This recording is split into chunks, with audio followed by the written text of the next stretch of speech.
പ്രത്യേകിച്ച് ഇന്ത്യയിൽ mental health എക്സ്പേർട്സിൻ്റെ availability മോശമാണ്, കുറവാണ് എന്നൊരു പ്രശ്നമുണ്ട്. എന്നാൽ മെൻ്റൽ ഹെൽത്തിൻ്റെ സ്റ്റാറ്റിസ്റ്റിക്സ് അത്ര ചെറുതല്ല. ഒരുപാട് കോമൺ ആണ് മെൻ്റൽ ഹെൽത്ത് ഇഷ്യൂസ്, പക്ഷേ അത് അഡ്രസ്സ് ചെയ്യപ്പെടുന്നില്ല. പലർക്കും മെൻ്റൽ ഹെൽത്ത് ഇഷ്യൂ ആണെന്ന് മനസ്സിലാകുന്നില്ല. പിന്നെ മെൻ്റൽ ഹെൽത്ത് ഇഷ്യൂവിന് ഒരു പ്രശ്നം നമുക്ക് ചൂണ്ടിക്കാണിക്കാൻ പറ്റില്ലല്ലോ. ഭൗതിക ശരീരത്തിലുള്ള എന്തെങ്കിലും പ്രശ്നമാണെങ്കിൽ നമുക്ക് വേദനയായിട്ട് അനുഭവപ്പെടും, കാഴ്ചയിൽ പ്രശ്നങ്ങളുണ്ടാകും, എന്തെങ്കിലും ഒരു കളർ വ്യത്യാസം വരുന്നതോ ഒരു മുഴ വരുന്നതോ വേദനയോ ഒക്കെ നമുക്ക് തൊട്ടറിയാൻ പറ്റും. ഒരു മാനസികമായിട്ടുള്ള നമ്മുടെ മൈൻഡ് എന്ന് പറയുന്നത് ബേസിക്കലി എന്താണ്, വാട്ട് ദ ബ്രെയിൻ ഡസ് എന്നാണ്. മസ്തിഷ്കത്തിൻ്റെ പ്രവർത്തനത്തെയാണ് നമ്മൾ മൈൻഡ് എന്ന് പറയുന്നത്. അപ്പോൾ മസ്തിഷ്കത്തിൻ്റെ പ്രവർത്തനത്തിൽ സ്വാഭാവികമായി അല്ലെങ്കിൽ നോർമലായിട്ട് നടക്കേണ്ട കാര്യങ്ങളിൽ എന്തെങ്കിലും വ്യത്യാസം ഉണ്ടെങ്കിൽ അത് നോർമൽ എവിടെയാണ് ഇരിക്കുന്നത് നമുക്ക് ചൂണ്ടിക്കാണിക്കാൻ പറ്റില്ല. എത്രത്തോളം വ്യത്യാസം വന്നാലാണ് അബ്നോർമൽ ആകുന്നതെന്ന് മനസ്സിലാക്കാൻ ബുദ്ധിമുട്ടാണ്.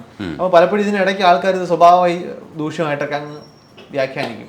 ചിലപ്പോൾ ഇതിൻ്റെ ഈ വിക്റ്റിമായിരിക്കുന്ന ആളും അങ്ങ് വിചാരിക്കും അതാണ് മെൻ്റൽ ഹെൽത്ത് ഡിസോർഡർ ആണെന്ന് മനസ്സിലാകുക. ചിലപ്പോൾ ഒരു ചെറിയ മെഡിക്കൽ ഇൻ്റർവെൻഷൻ കൊണ്ട് പരിഹരിക്കാവുന്ന പ്രശ്നമായിരിക്കും. പക്ഷേ അതിനെക്കുറിച്ചൊരു അവയർനെസ് നമ്മുടെ നാട്ടിൽ വളരെ കുറവാണ്.